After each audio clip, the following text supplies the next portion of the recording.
Hello, everyone, and welcome to this webinar today from the Australasian College of Road Safety, looking at the experiences in Helsinki where they managed to achieve 12 months fatality-free. I am Ingrid Johnston, the CEO of the Australasian College of Road Safety, and I'm very pleased to welcome you all here today. I would like to start by acknowledging the traditional owners of the lands on which we are. I'm here in Canberra on the lands of the Ngunnawal people, and I pay my respects to their elders, past, present, and emerging. And I acknowledge the overrepresentation of First Nations people globally in road trauma. So today we are very fortunate to have with us Roni Utriainen from the Helsinki City Council, who will be taking us through the things that the City of Helsinki did in order to achieve 12 months fatality free and see what lessons we can take from that. We have almost 180 people joining us today from 15 different countries around the world. So there's clearly lots of interest in trying to see how we can learn from the experiences of others, which is fantastic. We will be hopefully having about half an hour for questions. So please put your questions into the Q&A and vote for your favourite questions as we go along, and use the chat function maybe to say hi, let us know where you're from so we can get an idea of who is in the audience. Okay, so now I will hand over to Roni. Thank you very much. Yeah, thanks a lot. And I think I say good afternoon to most of you, and perhaps some of you good morning, at least myself. And it's a great pleasure to join your webinar and also talk about Helsinki's traffic safety. And I will just start sharing my screen. So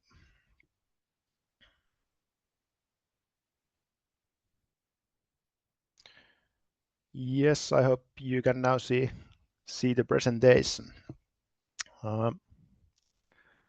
Yes, my name is Roni Utriainen, and I'm traffic engineer at the City of Helsinki in Finland. And in this presentation, I'm going to talk about city's work towards safer traffic, our safe system approach, and Vision Zero. And but perhaps a little bit about my job first. So I'm traffic engineer. I'm focused on promoting traffic safety. My job is to analyze the city's current traffic safety situations, design, promote and develop our design guidelines, and also support our designers regarding traffic safety related work. And perhaps a bit of introduction about Finland and Helsinki, as this all of you may not be very familiar with this. Finland locates in Northern Europe, and our land area is rather large, but in terms of populations, Finland is quite a small country. And now I'm going to talk about the City of Helsinki's situations, and Helsinki locates in the southern part of the country, and the population of Helsinki is about 700,000 people, and and sometimes you may also hear that some people talk about the larger capital area or metropolitan area, where there are about 1.3 or 6 million people, depending on what kind of area you are looking at. But today I'm only talking about the city of Helsinki, where we have about 700,000 people there. And as other background information, I'd like to highlight the main mode share of transport in trips in Helsinki, and as this provides a background also for our traffic safety here in Helsinki. So here we can see the main mode of transport in trips in the last 15 years. And I think main thing to highlight here is that the share of walking is rather large, as about 40% of all trips that were made inside the city by the residents of Helsinki last year were actually walking trips. And this is, I think it's partly because the city structure is rather dense, meaning that many daily activities locate near your home. So walking is a popular transport mode, but also I think people need to feel safe to walk. So that's another thing probably. And overall, if you take a look at the share of sustainable transport modes, such as altogether walking, cycling, and public transport, the share of all those is rather high when you look the trips that are made inside the city. But that's a background about how people move in Helsinki. And as one other background information before talking more about traffic safety, I'd like to also highlight the role of public transport and especially light rail network and tram network. So at the moment there are about, I think, 12 tram lines in Helsinki area, and those are mostly located in the southern part of the city, in the city center area, in the inner city area. But the plan is that there will also be light rails, in example trams, between other areas in the city. There are at the moment some projects regarding that, and actually two new lines were. One new line was just opened 2 years ago, and in the next year there will be another new line. And when the city develops new areas and housing, so the idea is that there should also be a like a effective rail transport near this area, and like the main transport mode in the area should be light rail or tram. And here you can see also a picture of one of the ongoing projects, so-called Crown Bridge light rail line, which connects the city center area to one of the islands of Helsinki, which is also old residential area, but there will be lots of new housing together with this tram project. And this is also one example to promote sustainable transport modes in city, as this there will be a long bridge connections, and this bridge will only be for trams, pedestrians, and cyclists. So there will be no cars at that bridge. So this is just an example that how the city aims to highlight those transport modes. But yes, that's a background about the city, so you know a bit more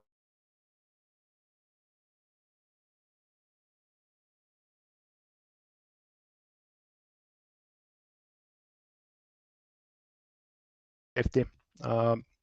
Helsinki has a traffic safety development program where we determine key measures to improve traffic safety, and most of these measures aim to improve traffic environment, and especially many of them are traffic and street planning related. But this program has been introduced together with other disciplines, meaning that there are also measures regarding education, traffic enforcement, and informing about risk factors, for instance. And this program especially aims to emphasize the safety of children, pedestrians, and cyclists. And this means that there should be less crashes involving those groups, but also walking and cycling should perceive as safer. And in this triangle, you can also see about our visions and targets. So as many countries in Europe and also Finland has adapted Vision Zero as the long-term vision, so is the city of Helsinki. So meaning that there should not be any killed or seriously injured people in the traffic of Helsinki in the longer run. And at the moment, we have also a goal to halve the number of fatalities and also injuries during this decade. And then a bit about our current situations in terms of number of traffic fatalities. So here we can see the number of fatalities starting from 1980s towards last year.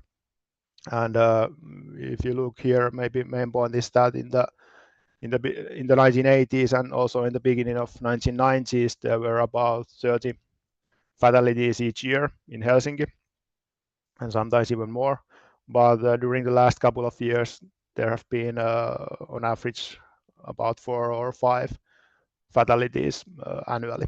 So there have been great decrease in the number of fatalities, and especially a couple of decades ago, there were many pedestrian fatalities, but today there are usually one or two fatalities each year. So especially safety of pedestrians has been promoted a lot. And if you want to compare the Helsinki situations to some other city you know better, so here you can see also similar numbers per 100,000 inhabitants. So as I told a bit earlier, so there are about 700 residents in Helsinki, which means that during the last couple of years there have been less than one traffic fatality per 100,000 inhabitants. And you may have heard that there was a period, a 12-month period without any traffic fatalities, and that was from last year's summer to this year's summer.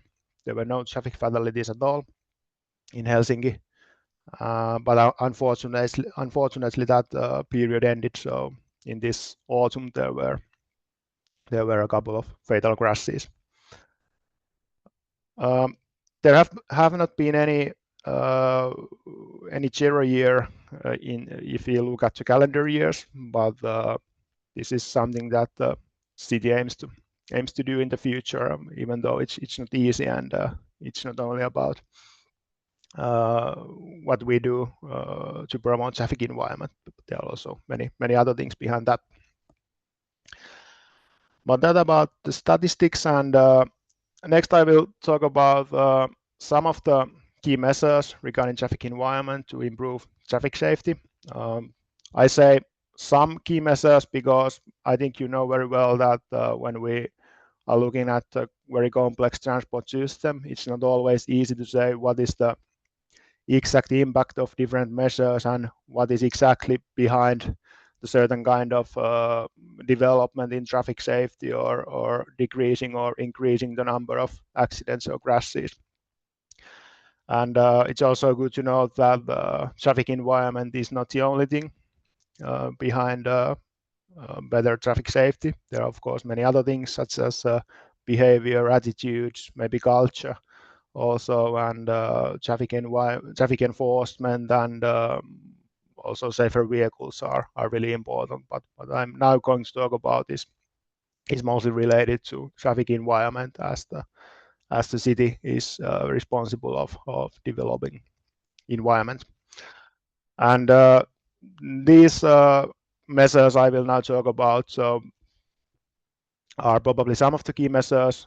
We have made studies to find effects of some of these, and some of these are based on, or more based on, expert evaluations, but I think there can be some others, but I think these are also behind good progress in Helsinki in terms of traffic safety.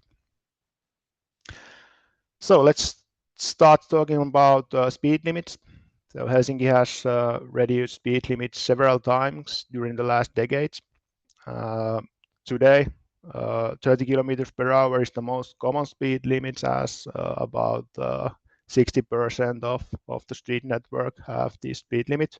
But this has not been the case for many years. As you can see, for instance, in the beginning of 1970s and 80s, 50 kilometers per hour was the most common speed limit. But if we take a look to current situation, 2019 actually, when the latest major changes were made, I think it was not easy decisions back then. Also, city council voted for it, and there were some people against it. But overall, I think most people think it was a positive change to to promote traffic safety and also living comfort in residential areas, as there will be less noise after that change. So overall, I think people think it was a positive change, and now 6 years after the 2019 changes, I think there have been very little, if any, negative feedback about it. So people think people have used to it and think it was a positive change. But if you can see from the map that there are still streets with higher speed limits. So on main streets and some collector streets, there are still 40 or 50 kilometers per hour speed limits, and there are also some national roads inside the city with even higher speed limits. But the idea behind those 40 and 50 kilometers per hour streets is that the city still wants that there are like main streets where it's smooth and easy to drive a car, and also there are good connections for public transport and emergency vehicles, for instance. So that's one background for those streets with higher speed limits. But on the other hand, basically all residential areas and mainly the city center areas have a 30 kilometers per hour speed limit, and that's very important for traffic safety and also living comfort. And as a rather new thing regarding speed limits, I'd like to also highlight that the city decided to decrease speed limits near many school areas in Helsinki just a couple of months ago. And this applies basically those streets where there were earlier 40 or 50 kilometers per hour speed limit, and there was a school next to that street. So the city decided to decrease the speed limit by 10 kilometers per hour on those streets to promote safety of children and also enhance possibility to walk and cycle to school. And the city has also studied the safety impacts of decreasing speed limits. And if you take a look to the latest major changes in 2004 and 2019, we can see that the number of injury crashes on those streets with decreased speed limits decreased 8 or 9% more compared to the streets where there were no changes to speed limits. So we can see there was really positive impacts on traffic safety. And in this graph, you can also see the number of pedestrian crashes in the inner city area and those major changes to speed limits. And this has also supported pedestrian safety, but of course there are many other things behind the development. So that was about speed limits, and then I would like to highlight the pedestrian safety and especially the safety of pedestrian crossings. As you saw earlier, walking is a very popular transport mode in the inner city area and trips that are made inside the city. Helsinki has updated design guidelines for pedestrian crossings about 5 years ago, and after that the city has analyzed all pedestrian crossings in the main street network, and based on the guidelines there were many crossings that should be developed towards safer arrangements, and actually there were more than 200 crossings, and many of those have already been planned, and some of them have been also rebuilt to safer solutions, but that is something that the city is still doing, and there's still work for the future. Very typical solutions to promote safety of pedestrian crossings is that there would be like traffic lights, or the number of driving lanes will be reduced. There can be raised pedestrian crossings. There can be traffic islands. So it depends on the street and the case what kind of solutions is good and possible. And also what the city is doing regarding crossings is that we are adding so-called continuous sidewalks. So the idea behind those is that continuous sidewalks are applied between main streets and residential areas to make a clear difference to road users that those residential areas and local streets are for local traffic and very low driving speeds, and on the other hand, then main streets are for different kind of traffic, so mainly longer trips. Then a bit more about cycling. So the idea to promote cycling is based on high quality and straight cycling route network, and Helsinki has a plan of about 140 kilometers network. This means that there should be straight and wide enough cycle path between key residential areas and workplace areas. And this means that this cycle path is physically separated from motor vehicles and also pedestrians. And in the best case scenarios, the whole cycle path is totally separated from other streets. So those cycle paths could go to park areas, or some guys there can be even some bridge as this new bridge between the inner city area and one island, where there also be a tram network. Yes, so these main paths, high quality.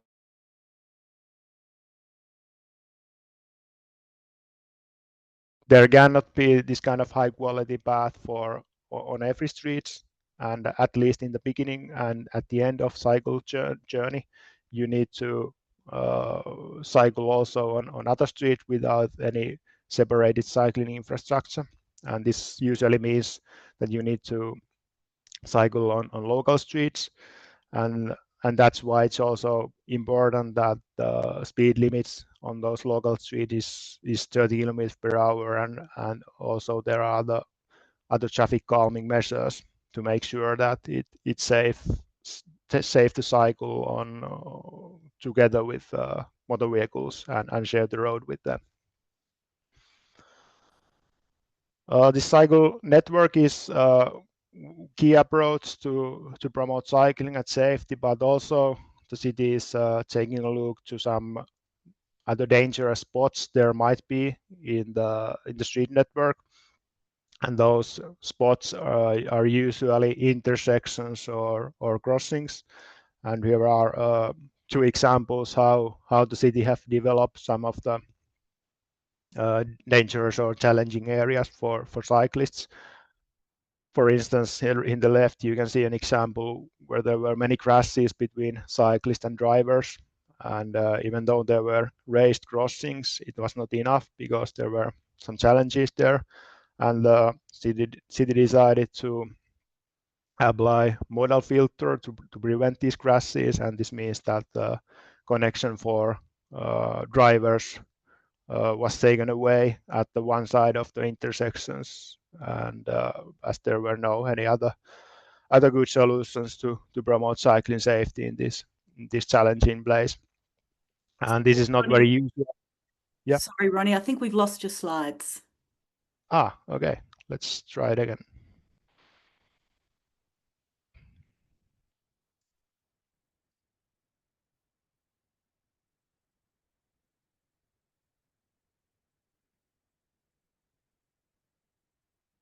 Yes, what about now? Yeah, that's better. Thank you. Great. So here on the left, you can see this example of one example of a challenging place for cyclists where the city decided to apply this modal filter, and after that there have not been actually any crashes. But yes, this is not very common solutions as the city does not aim to close some paths or streets for cars in a typical case, but in this case there were really good connections also for cars on the next street, so this was possible to apply. Another example could be on this cycle main path where before changes the right of way in this intersection was for drivers, but it was changed other way around, so at the moment right of way is for cyclists, so it promotes cycling, and crossing was also raised to make sure that drivers are not driving too fast. And regarding cycling, I could also talk a bit about electric scooters, as they have been really hot topic also in Helsinki and Finland. I think also in many other countries.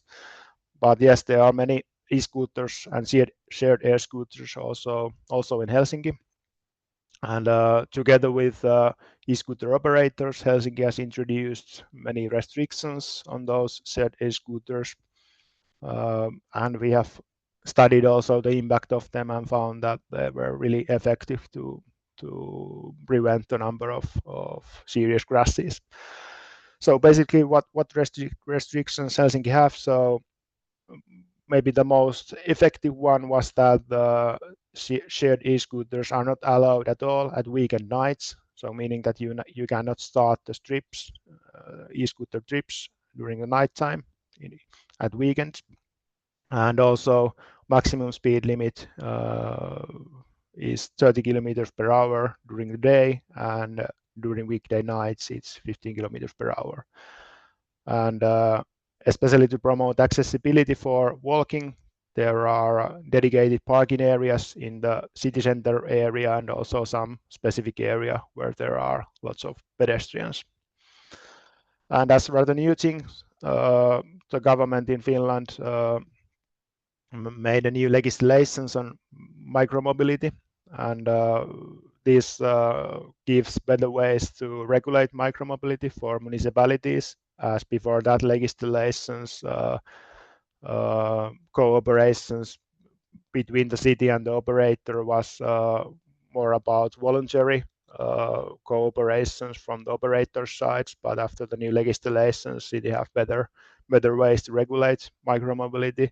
And there are also maximum blood alcohol limit and maximum age for e-scooters. So we don't know yet about how those will promote safety of e-scooters, what we got from new legislations, but at least about those restrictions regarding weekend nights and speed limits. So we can see that there have been really good impacts, even though there are still injuries regarding e-scooters. Next, I could highlight or tell bit more about how we design our street base and what kind of backgrounds are there. So on the left side, you can see a typical structure of main streets in inner city area, and there are usually 1 or 2 driving lanes to each directions. And there can be parking on the one side of the streets, or there can be trees or some other greenery areas. And after redesigning the street, there are usually one-way cycle paths which are separated from motor vehicles and also pedestrians. And then there are also sidewalks. And as I earlier told you, there are many tram lines in the inner city area, and especially inner city areas, main streets, there are usually a tramway in the middle of the street. So this is an example of the main street. But then on the right side, you can see local streets where the idea behind them is a bit different. So they are mainly for local traffic and only low driving speeds, and there should not be through traffic through these areas. And to make sure these goals are possible, we apply traffic calming elements. So there can be 1 or 2-sided narrowing, there can be speed bumps or other street structure to make sure that driving speeds are low enough. And the idea there is that we don't only focus on one street. We need to take a look to the whole residential area and the area with local streets to make sure that this area is planned in a way that it's not easy to drive through, or it's not tempting enough to drive through these areas, and instead car drivers want to drive on main streets. And also we apply these continuous sidewalks to make a difference between local streets and main streets. And as a last thing in this presentation, I talk about bit about speed cameras, and there have been a couple of speed cameras for many decades in Helsinki, but in this large scale, this is rather new in Helsinki. So at the moment, there are about 60 speed cameras on main and collector streets, and most of those has been built during the last 4 or 5 years. So this is rather new in Helsinki. And those cameras mainly enforce speeding, but they can also enforce running through red lights and illegal use of bus lanes. And we have studied speeding impacts of those cameras in a before-after study settings, and we have found that the impacts of speed cameras is very good in terms of reducing excessive speeding. So we have found that the share of freely driving vehicles exceeding the speed limit by more than 10 kilometers per hour drop by more than 50%. So it was really effective. I think many people might say that when you see a speed camera, you brake, and after that you accelerate again. But this seems not to be the case in Helsinki, as we also studied the speeds at the street section after the speed camera, and we found that the driving speed were also reduced at the street section after the camera. So we found even larger effect of those cameras to driving speeds. As I said, these are rather new in Helsinki, so we don't know yet the actual impacts on fatal crashes or injury crashes, but that is something that we will study more in the future. But I think I thank you at this phase. This was a brief presentations about some of the key measures to promote traffic safety in Helsinki. But I think if you have some questions, so I'm happy to answer those. Great. Thank you very much, Roni. That was really interesting. And I've got a million questions buzzing around in my head, as I'm sure people in the audience do as well. Can I just start with clarifying, for the 12 months where there were no fatalities, how many serious injuries were there in the city?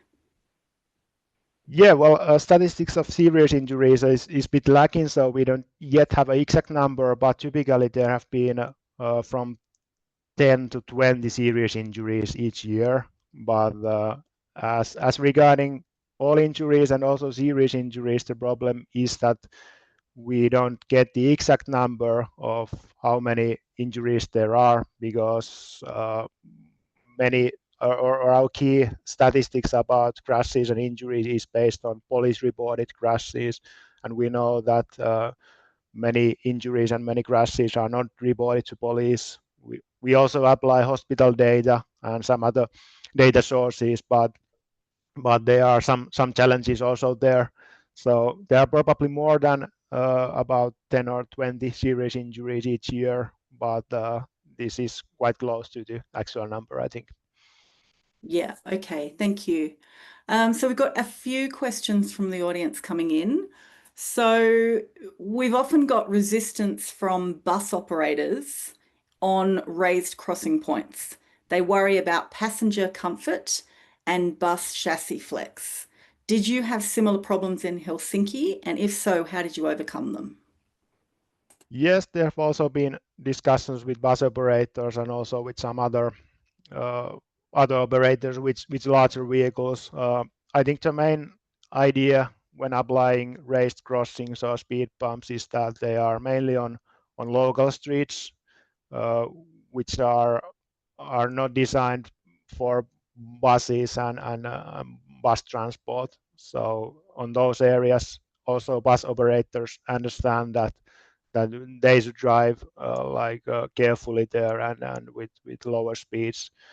But the idea is that major bus lines and other public transport lines should be on main streets and collector streets, and on those streets we don't have many speed bumps or race crossings. There are usually some other measures to promote safety there, such as speed cameras. But yeah, maybe that's the main thing behind there. So we are carefully where we are building speed bumps and race crossings. Yeah, great. Thank you. We've got a couple of questions about speed limits versus traffic calming, and whether you did those at the same time or whether one came first, and what you think the impact of each of those was in terms of the reduction in trauma. Yeah, they were not applied at the same time. So when we were, for instance, in 2019, when the last major changes to speed limits were decided, so it was only about speed limits back then. So there were no other measures together with reducing speed limits. But I think there have been speed bumps for, especially in residential areas, for many decades, and we are building new ones if we see it's needed. But of course, when we reduce speed limits, we try to analyze that how the street structure and how the street supports lower speeds, and if we can see that for instance, reducing speed limits from 40 to 30, it doesn't seem to apply very well. So we try to plan measures to make sure that also the street supports lower speeds. Yeah, so they've worked together to complement each other. Yeah. Yeah. On an earlier slide, it showed that a significant proportion of fatalities in the most recent year was other road users. Since the named category seems exhaustive, what is fitted into the category of other? Ava. I'm not sure actually it was Ava category in other category. Yes, Other. other category. Yeah. Well, I'm not sure it was it, but it was probably one other case during the last couple of years. So yeah, it was e-scooter fatality. Actually, yes, there has been one fatal crashes of e-scooter rider in Helsinki. So I think it must be that. Yeah. Do you think that your statistics on micro-mobility and e-scooter crashes, are they good? Because that's a big problem in a lot of places to work out what actual form of transport was it. Yeah, it's also challenging regarding e-scooters and overall e-scooter riders, cyclists, maybe even moped riders. There are some challenges regarding statistics of those, and as many of those crashes are not reported to police, but we got very good information from hospital data. So as many injuries, at least serious injuries, are treated at the hospitals. So we know quite a lot about the numbers of serious injuries of e-scooter riders and also cyclists. But yes, there are still challenges because we would like to know a bit more than only the number. So we would like to know what actually happened, what were the background of the crash, and also the exact location. So there are still challenges regarding those information. Yeah, it's a big problem in lots of places. Yeah. In terms of the changes that were made to retrofit into existing roads, was that a programmed rollout or was it done kind of as needed in different areas? And do all new roads have to comply with the new safety standards? Yes. Well, basically, there are not so many new roads. There are some new roads or streets we are building, but as the city is rather old, so when we promote safety or rebuild, it's mostly like redesigning our old streets.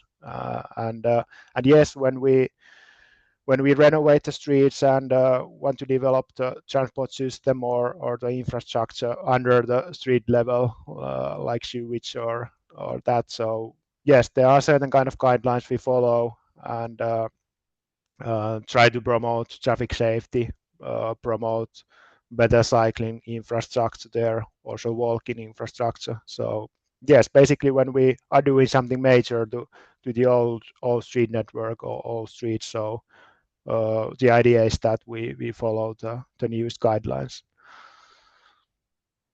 Yeah.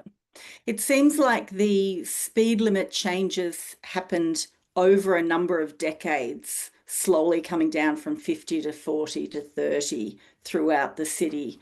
We've got a couple of questions on how you brought the community along with you on that and whether there was some public resistance that you had to overcome. You said it's been pretty good recently, but was that a long journey for you? Yeah, well, at least in 2019, when the last major changes were made, so there were public discussions, there were some kind of social media interactions, so experts were answering to residents' questions there, and there were some public discussions about it, so people have a chance to interact with designers and talk what they think about the changes. Uh, well, but I think, as I said, I think most people think it was a good idea to reduce speed limits to promote traffic safety in that way. And also it was not only about traffic safety, so it's also about living comfort, as there are less noise when driving speeds are lower, and I think many people appreciated that in their residential areas. And yes, so I think of course not everyone like it when the decisions was made, but yes, I think most people think it was positive.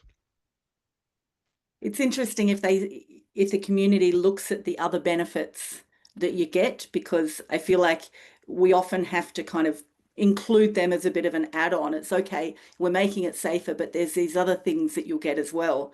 So if the community in Helsinki recognized that. Mm, yeah. We also try to emphasize that it can make the traffic actually smoother one, because when the speeds are a bit lower, you don't need to accelerate and brake so much, because especially in the urban areas, in the city center areas, there are traffic lights, lots of other vehicles. So the speed limit is not the only thing that affects your actual driving speed. So sometimes you always need to stop when there's traffic lights, or there's pedestrian crossings, or other vehicles in front of you. So when you are driving a bit slower, it doesn't actually affect on your travel times that much, or there may not be even any impacts on that if there is a traffic light where you need to stop anyway. So we Yeah, also tried to highlight that side. yeah, that's right. It's a question. It's a great idea to have the e-scooter operators slow the e-scooters at peak times. Do you have many people riding privately owned e-scooters or e-bikes? And if so, how are you trying to reduce the risk of those devices that you have less control with? Yes, there are also individual owned, like e-scooters and e-bikes, but I think there are still more shared e-scooters than those individual ones.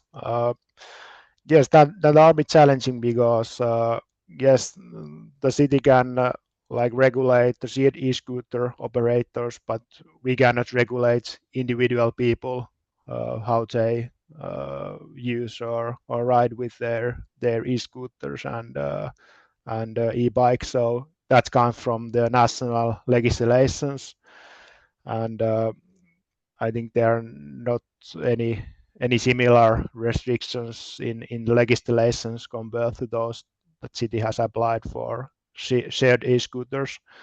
But what the city can do, so we can do better cycling and e-scooter infrastructure. So that's probably the main thing what we can do here. And but I think we still need uh, more informations about what are the safety challenges, what are the risk for for e-scooters when looking at the very details of the streets. So whether they are like is it about the pavement, or if there are some kind of I would say like a curb. So if e-scooter riders are hitting the curb, so if that's the problem. And but overall, I think we still need more research and more data. What are the detailed challenges when there are some e-scooter crashes and also crashes with e-bikes? Do you get people tampering with them so that they can go faster than they were supposed to be able to? Um, there can be some challenging places regarding speeds of e-bikes and e-scooters. So especially those areas where there are also many pedestrians. So usually those areas where cyclists and pedestrians are interacting or and crossing. So on those areas, we got some feedbacks from people that they don't always feel safe with cyclists or e-scooter riders. So especially those areas we try to focus on and find out solutions. Yeah. So along those lines, what actions are you taking to improve road users' attitudes towards traffic safety, especially where you're facing some resistance? Yeah, well, at the municipality sector, I think the main thing we can do here is we can do better traffic environment, develop our traffic environment towards safer, and that way uh, we can have a traffic environment that supports like safer attitudes and safer behavior. But at the municipality, so there are still not so many, I would say, solutions we can do to affect how people behave. So there are also some national organizations in Finland that campaign about risk factors in traffic. So that's also important, and in that way try to impact on how people behave and the overall culture in Finland. But yes, yeah, that's traffic environments, how we develop it. That's the main thing what the municipality can do. Yeah. We've got a couple of questions around the speed cameras. One of them is that you mentioned that people don't seem to be speeding up again after they've passed a speed camera. Do you have any early indication of what's influencing that compliance? How do you think the road environment might be influencing that? Or are there other types of deterrents or rewards for complying?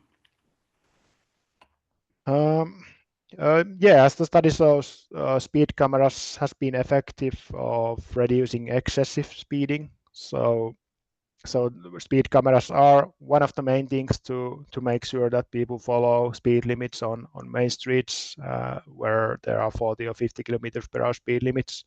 But of course, other things we are applying on those streets, we need to make sure that roadways and driving paths are not too wide. So we need to make sure that they are narrow enough. So it affects how people feel that whether they are lots of space to drive or whether they are not so much space. So that affects how people are actually driving there and whether they feel how they feel the infra. And yes, well, it's mostly about those solutions in main streets, I would say. Yeah. And how quickly are infringement notices issued from the speed cameras? Does someone get a text message on their phone straight away, or does it come in the mail to their home a few weeks later? Yeah, it's come from a mail after a few weeks of the exact violations. So yes, in Finland the police is responsible for traffic enforcement. So the city builds those speed camera sites, but after that the police takes responsible for the enforcements and also the tickets the camera is sending. So it usually takes a couple of weeks, I think. Okay. With the sustainable transport being so prominent, as the way that people get around in Helsinki, has that been about making it difficult to drive? For example, taking away car parking spaces, or has it been more about having the sustainable transport options being possible and realistic? Yeah, well, yes, there are some ongoing debates about parking, but I think it's not so much about public transport. Uh, yeah, public transport, I think people think that it's very much needed because not everyone have cars, and also some people who have a cars, they still would like to take a public transport trip. Uh, Overall, I think many people think that it's very good to have a great public transport connections between his or her residential area to some other key area like city center area. And uh, and also many people understand that when there are a good public transport connections and there are many passengers there, that means that there are less cars on streets, and those people who need to drive, then they have a more space to drive there because there are not so many cars. So I think many people also understand that. So actually, and also if there's good public transport solutions, there are not so many cars that need to have a parking place. So I think it's good public transport actually supports also in many ways better driving environment. So people understand those Yeah, connections. Yeah. yeah. Um, do the seasons affect transport? Is there less pedestrian and cyclist activity during winter? Yes, especially cyclist activity. There are less cyclists in the winter time, and also I think also less walking in the winter time too. So yes, we can see that, and usually that means then that there are more public transport trips during the winter time, and also car trips. Yeah. Okay, a couple of questions about looking into the future. One of them from the audience, what are the prevailing thoughts on autonomous vehicles, and how are you planning for this in terms of the infrastructure required in the roads? Yes, I have been following the development of autonomous vehicles a bit, but I think from the municipality point of view, it should be in a way that autonomous vehicles should be able to operate in the current transport system and our current streets. So because it takes lots of time to make major changes to transport infrastructure. So if we need to make major changes because of autonomous vehicles, it doesn't sound very effective or very likely. So I would say that autonomous vehicles should be able to operate in our current systems. And of course, it's there have been discussions about autonomous vehicles for probably, I think, for many decades.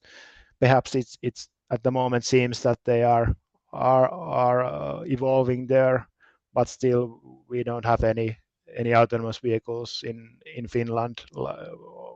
Expect some pilotings or some testings.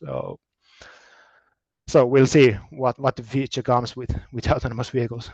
Yeah, yeah, it's definitely the future still. Yeah. So what are the next steps for Helsinki in trying to achieve zero fatalities or serious injuries on an ongoing basis? Yes, I think there are still lots of work to do with these current measures I was talking about. So just simple measures, redesign our street network, focusing on cycling and pedestrian, also e-scooter riders, safety, and focusing on crossings, intersections areas. Probably we are building more speed cameras So I think we are still working on with those measures. But of course, if there are some other new good solutions that we can try, probably we can do that. But I think there are not not so many easy solutions to do. So it's pretty much the similar work. And of course, we try to study and analyze what are the safety challenges in our current network, and if we find new solutions, so then we can do that. So one of those pedestrian falls, do you monitor those as a particular type of injury, and do you have a particular approach to preventing pedestrian falls? Yeah, pedestrian falls are also similar to cyclist injuries and e-scooter rider injuries, as we don't get very good data about them. We got some numbers of them, but not exactly the place where they are happening or have happened. One thing we know that they are mostly related to winter times, as during the winter there are usually icy roads or snowy roads in Helsinki. So those are very challenging for pedestrians, and those are the times where falls usually happen. So winter maintenance is very important in Helsinki, and also in terms of traffic safety, and that's something that the city is all the time trying to promote and develop. And pedestrian falls are not traditionally included in the official statistics of road traffic injuries, but of course they are still important for the city, as there are quite many of them, and we want to have decrease the number of those cases. Yeah. What are your thoughts on pedestrian crossings at a four-way intersection? Do you think that scramble crossings, where pedestrians cross in every direction at the same time, do you think they're a good thing or a bad thing? Um, I think we don't have many intersections in Helsinki where pedestrians are crossings at the same are crossing the streets at the same time. But there are a couple of well, yeah, well, it can be a good solutions for pedestrians, but I think it's also relates to designing traffic lights and how the different intersections and traffic lights are connected to each other. So I'm not very expert about that area, but yes, it can be a good thing, but unfortunately, I don't have very detailed understanding or analysis of that area. Yeah, that's fine. So, last question. What advice would you have for a government or city which experiences high numbers of fatalities each year and doesn't quite know where to start with changing it? Uh, well, of course, I think it's a good idea to analyze a bit more about what is the behind of those many fatalities. So are they car related, or are there many pedestrian fatalities, cyclist fatalities, and then focus on those. But of course, usually fatal crashes are somehow car related. So even though if there's a pedestrian fatalities, so usually the other part in the crash is a driver. Um, yes, I think even though it may not be easy solutions, but I would still say that the reducing speed limits is rather good because it's quite cost effective, and it's even though there can be debate, some people can be against it, but I still think it's quite easy to reduce speed limits because you can only start by changing the traffic signs, and then infrastructure related measures come after that. So I would say you could start reducing speed limits. Great. Thank you so much for that amazing session. That was really interesting information for us. And thank you very much to everyone who joined us and the questions that we had. And we will see what all the other places represented in this audience today can do to try to get to the stage that Helsinki has been able to. Thank you very much, everyone.